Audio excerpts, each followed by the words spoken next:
So we will have our later. Magpahuway sad ta kay murag daghan kaayo. Dati ito nasa exam ha, you really need to study. Sige, compounds tayo of our sodium. The first one here is the sodium acetate. Sodium acetate. This is sodium and then CH3COO is acetate class.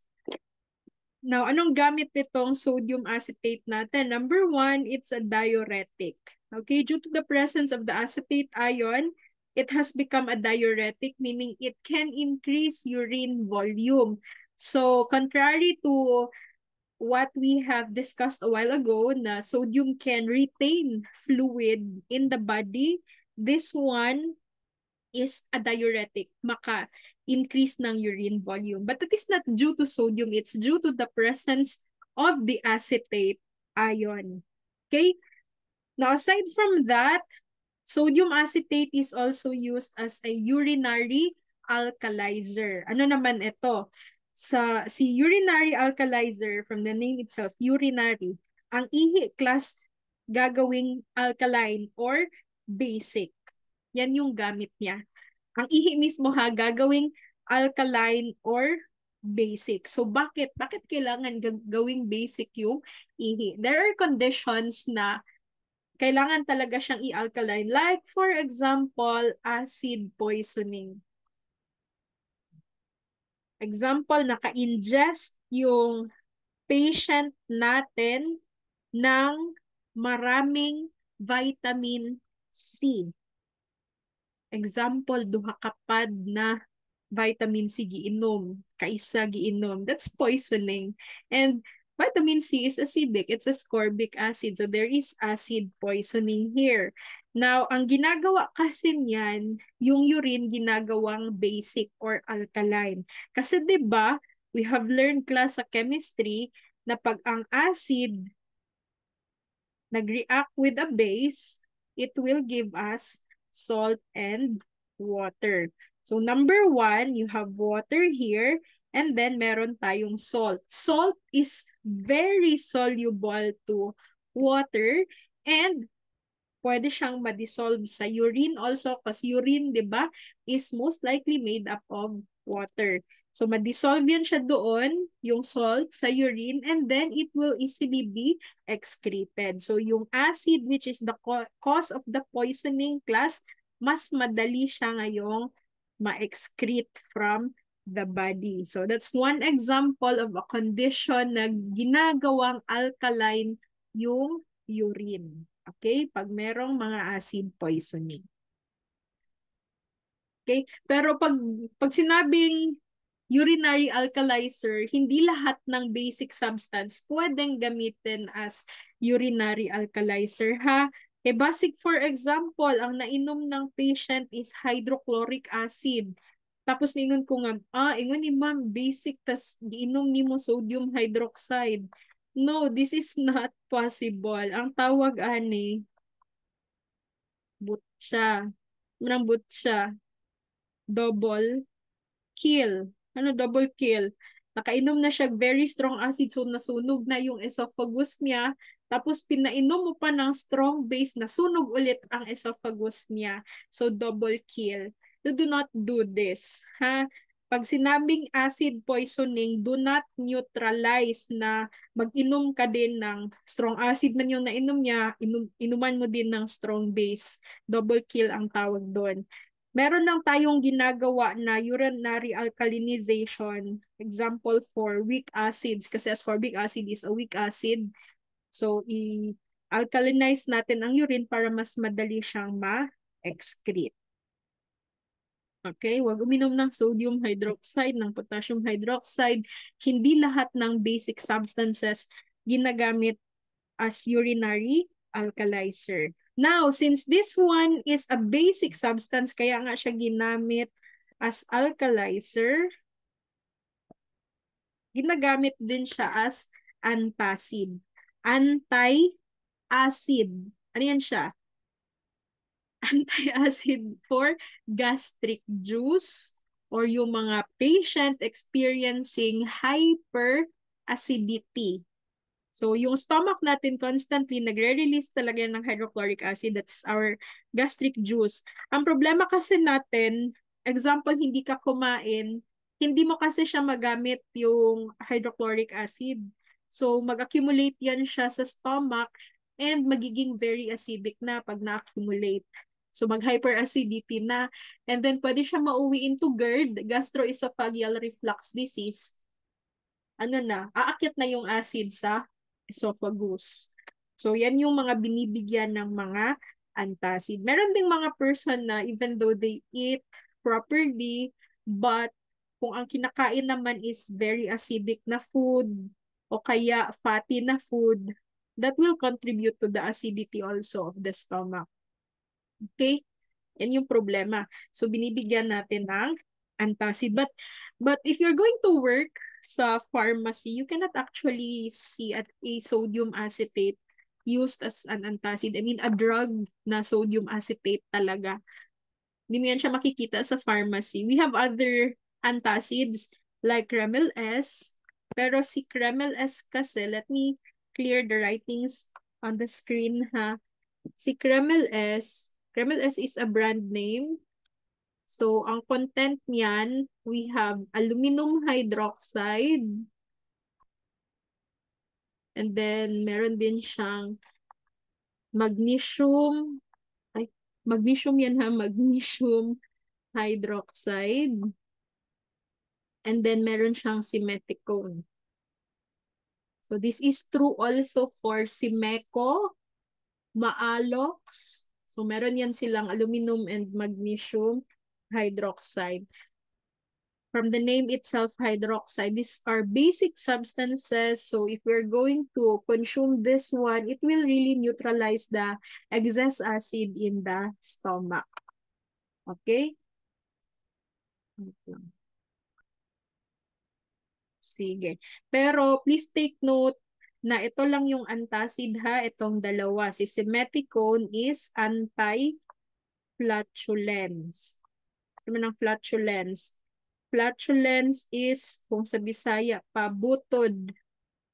Nga naman, ginabutangan og simethicone. Kasi 'di ba sabi ko kanina, acid plus base is equal to water and salt. Si water na ito, pwede siyang in the form of gas. Water vapor siya. So, ang tendency pag nag-inom ka ng antacid kasi, mag-form siya ng water vapor, magbutod imuhang tiyan. So, mo na siya nga ginabutangan og simethicone, which is an anti-flatulent agent. Okay? Pero, dalawa ito ha, aluminum and magnesium hydroxide. So, meron yan siyang reason bakit dalawa talaga sila. The reason is, si aluminum kasi can cause constipation. So, let's use this one. Ala, tae. And mag-tae.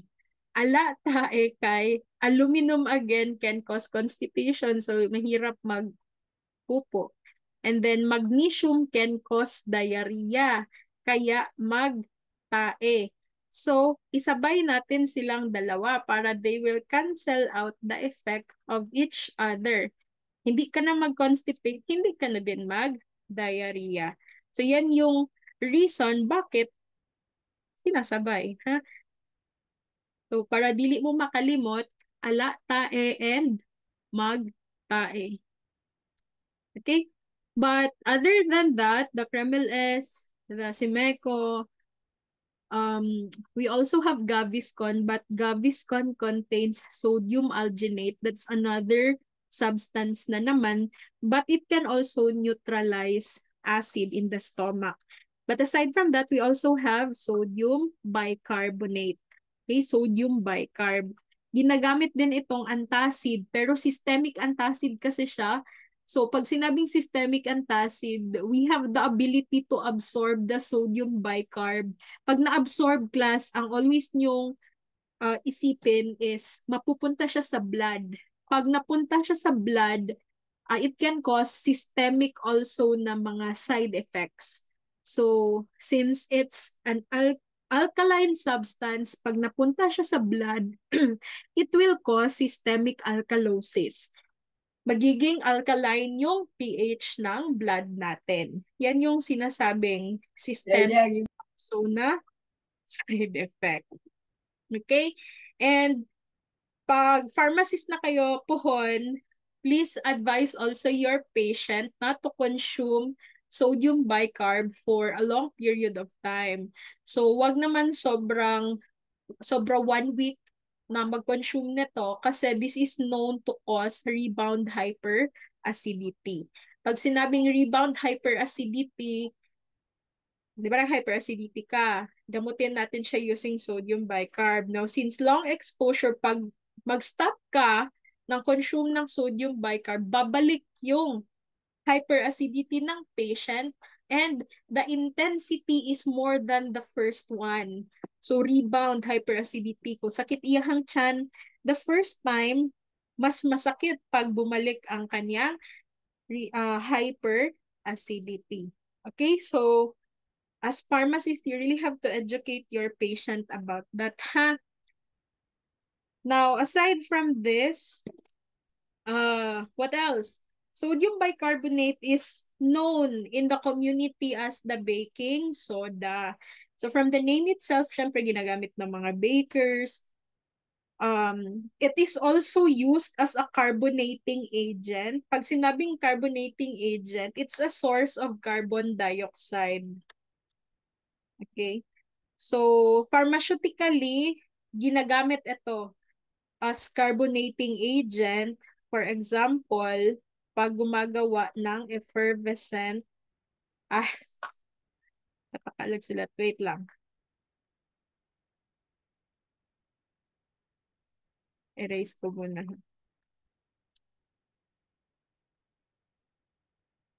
Ano naman siya? Effervescent preparation. Okay? Meron tayong mga effervescent preparation. Pag sinabing effervescent preparation, ito yung mga gamot sa market class na pag nilagay mo siya sa tubig, magbula-bula siya.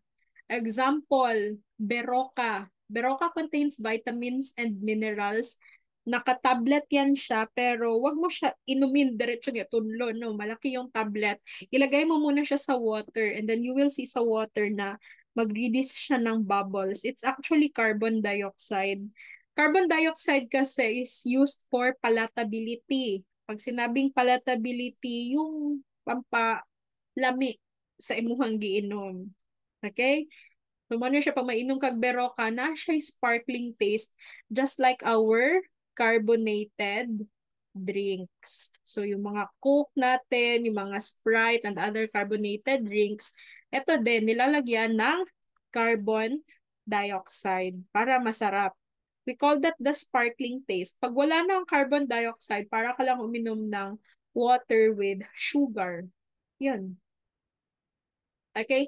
So, for palatability talaga ang carbon dioxide. Meron pang other effervescent preparations sa market, yung Fluimucil, yung para sa ubo, merong powder niyan, and meron ding malaking tablet na 600 milligrams. Ilalagay natin siya sa water, mag-form siya ng carbon dioxide, then pwede mo na siyang inumin. Carbon dioxide yung mag-e-enhance ng palatability ng drug. Okay, carbonating agent. Itong sodium bicarbonate. Ano sa daw? Pwede gamitin.